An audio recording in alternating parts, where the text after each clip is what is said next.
Los años 60 y, bueno, un poquito, en esa década yo era era adolescente, pues, ¿no? 65, 66, 67. Yo escuchaba a mi papá, yo soy admirador de su música, mi papá tocaba la acordeón, el acordeón. Entonces, yo desde que estaba en barriga de mi mamá seguramente escuchaba ese acordeón porque mi papá tocaba el acordeón desde los 13, 14 años. Entonces, toda mi vida, ese acordeón, desde niño, adolescente, adulto, de escuchar todavía que mi papá tocaba ese acordeón. Esa ha sido una influencia para mí que tenemos los genes de la música en nuestra sangre, ¿no? Y es hereditario, digamos. Entonces, pero aparte de eso, cuando me hizo adolescente, escuchaba la cumbia colombiana, que llegaba por onda corta, por allá por la zona de San Martín, porque yo soy de Moyobamba, región San Martín, y escuchaba la pollera colorada, y así influenciados también por la música de Enrique Delgado que había compuesto ya nosotros.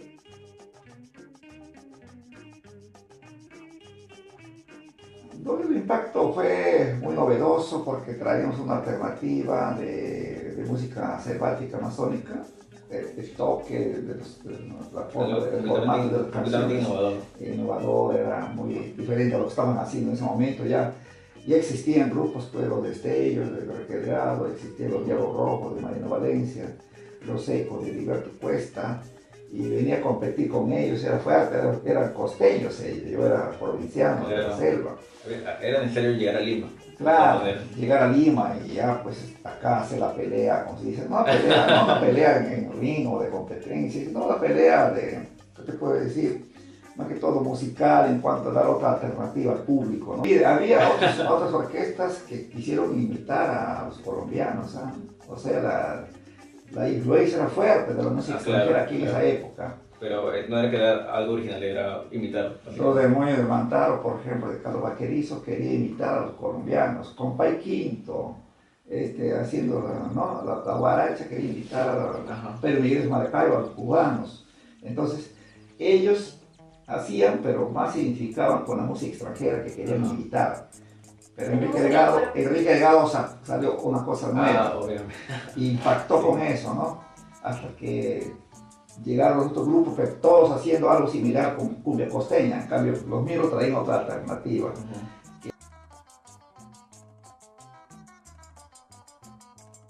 En realidad, los míos nunca estaba apagado. Lo que pasa es que la gente no conoce con la trayectoria de los míos.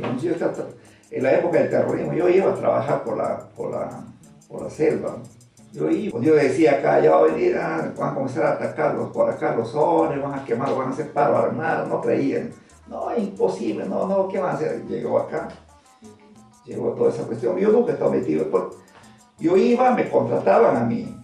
Venía, yo no sé quién me contrata, quién me llega, basta que sean personas responsables que me garanticen mi contrato, así que yo viajaba. Y viajaba a zonas peligrosas, zonas rojas. Pero igual yo con mi música hacía bailar. ¿Cómo vas a saber quién es este grupo, quién es esto, quién está metido en política? Yo no conocía nada de esas cosas. Yo iba.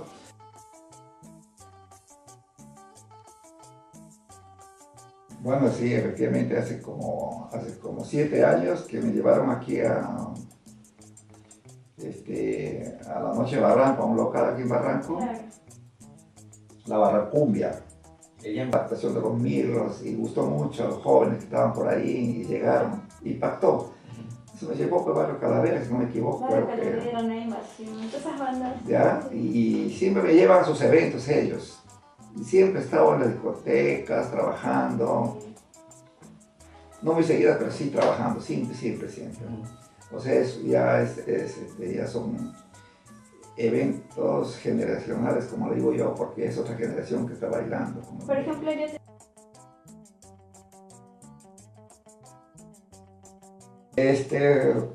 bien por ellos que van haciendo a su estilo, a su manera, van haciendo sus canciones y van creando también. Y hay que crear, no hay que imitar, ¿no? Bueno, nosotros somos referentes para varios, como que te comentaba, Dame Gratis también ha hecho varias canciones, ha hecho temas de los miércoles, mejor dicho. También Bareto también es lo mismo, así apareció así en temas de Mirlo, de Paneco, ¿no? Se ha hecho conocido así. Pero bien por ellos, porque también lo hacen alguna adaptación, le ponen viento, ¿no? Otra cosa diferente, pero le dan otro matiz a la canción. Pero bien por el autor y por ellos. Y yo lo que deseo es que les vaya bien a todos. Pero que traten de hacer siempre así canciones propias que deben de crear también. La cumbia amazónica, que ahora le decimos psicodélica, ¿no? La cumbia amazónica psicodélica de los Mirlos, parte de la psicodelia que la juventud está conectada. La juventud y la gente que al escuchar los Mirlos se identifica con nuestra música, se identifica de repente por el timbre de voz, por el guapeo que uno se hace a la canción, ¿no? Tiene originalidad, tiene una identificación, tiene su personalidad misma la música, porque los Mirlos ya no es una agrupación más, no es una orquesta más, sino es una identidad nacional, cultural, que ya tiene un valor ya, pues, cultural, ¿no? A eso me refiero, porque si bien es cierto, hay varias culturas que vienen de la costa, la región andina también, de la selva. Ninguna es más grande ni más chica que la otra, todas son hermosas, que hay que saberlos mantener de generación en generación para que puedan no desaparezcan en el tiempo, que se sigan, que se mantenga viva eso, que es lo que les gusta a ustedes que son jóvenes, que también gustó a sus padres, a sus abuelos de repente, a sus abuelitos, entonces ahora se mantiene otra generación. Y eso es lo que yo también trato, siempre Sin distinción de nada. a las diferentes esferas, A, B y C, ¿no? Clase baja, media, alta, siempre hemos estado en diferentes eventos. No me sentí nunca discriminado, al contrario, siempre ha sido un honor llegar a una familia o llegar a un evento. Ahí está lindo, antropología urbana, sigan estudiando.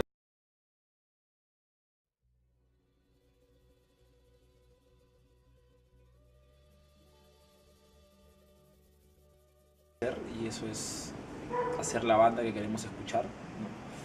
Es una banda que sentimos que no existía en la escena y bueno, no existía una banda como la nueva Invasión y la hicimos. Y creo que otra cosa que proponemos es esta idea de hacer sostenible el camino de una banda independiente, hacerla constante y autosuficiente, ¿no? en el tiempo.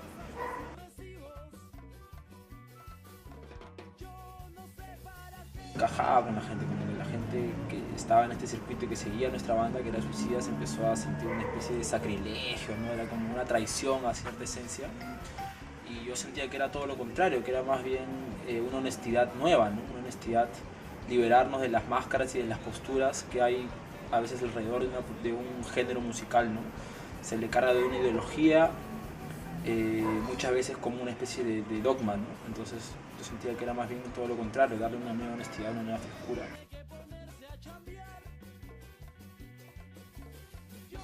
Surgir en un momento como banda, en un momento de otro nuevo punto de quiebre que fue las elecciones del 2011, ¿no?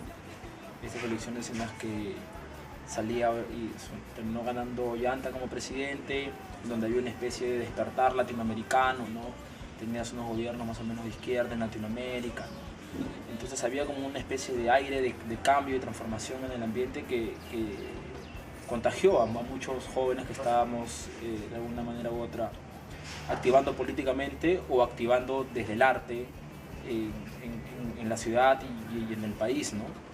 Y mucha de esta línea central que atravesaba a todo este proceso de transformación era esta especie de encontrar una reinterpretación, una revalorización, una transformación de las identidades locales, como que esta especie de capacidad de dialogar en igualdad de condiciones con el mundo global, ¿no? O sea, ya nos sentíamos, aunque siempre ha habido una historia como país colonial de ser un poquito, o sea, nuestra visión del externo siempre es la visión del sometido a lo externo. Entra una economía externa, entran productos culturales externos, entra toda una dinámica de potencias, ¿no? y someten, ¿no?, a una realidad entre comillas subdesarrollada como la latinoamericana, ¿no? Pero sentíamos en ese momento que no, que habían, las condiciones estaban como para hacer un intercambio de conocimientos, de bienes culturales, de sensibilidades, ¿no?, de una manera más horizontal, ¿no? Eso fue un aspecto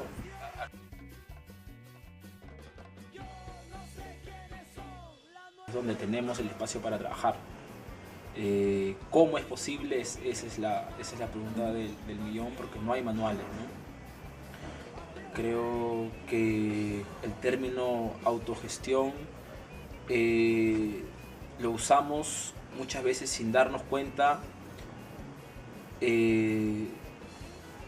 o sin tomar en consideración la gran cantidad de experiencias positivas que hay de autogestión en el Perú, ¿no?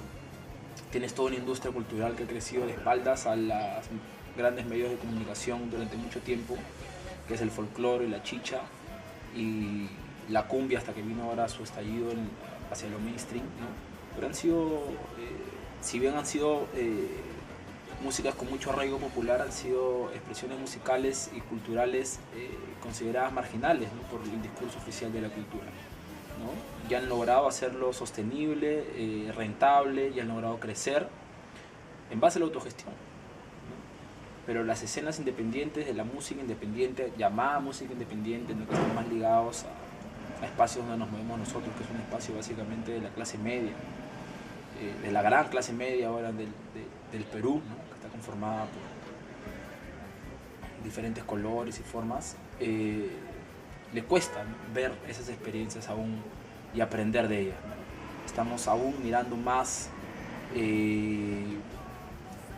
emulando experiencias de desarrollo y de crecimiento de bandas independientes extranjeras que de nuestras propias bandas nacionales, ¿no? En ese sentido, nosotros creemos que sí es posible, aplicando principios básicos que ya han aplicado otras expresiones de desarrollo cultural, ¿no?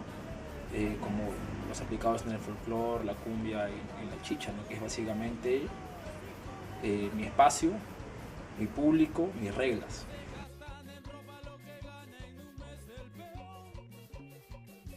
Creo, no sé si sea una revalorización, creo que siempre ha estado, desde que apareció, siempre tuvo aceptación. La primera banda de cumbia rock que hubo fue Los Mojarras, y ellos tuvieron que enfrentarse a muchas cosas, a un racismo mucho más instaurado en la sociedad, ¿no?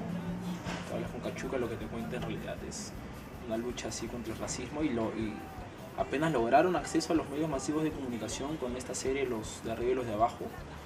O sea, el apoyo de Los Mojarras sigue hasta ahora, ¿no? O sea, no es que es una revalorización, es que siempre estuvo ahí. Entonces solamente es que se valoraba a escondidas ciertas cosas, ciertas características y ciertos rasgos de nuestro consumo cultural y de nuestros gustos culturales se valoraban a escondidas. Los pioneros de eso fueron en cierta medida Los Mojarras, ¿no? Y ahora lo que hay es una especie de... Nosotros seguimos construyendo en base a eso, porque hay gente que le gusta y necesita esa expresión musical en sus vidas. Y mientras la música te haga bailar y te haga mover y esté bien hecha, no podemos hablar de revalorización, podemos hablar de valorización en general, que es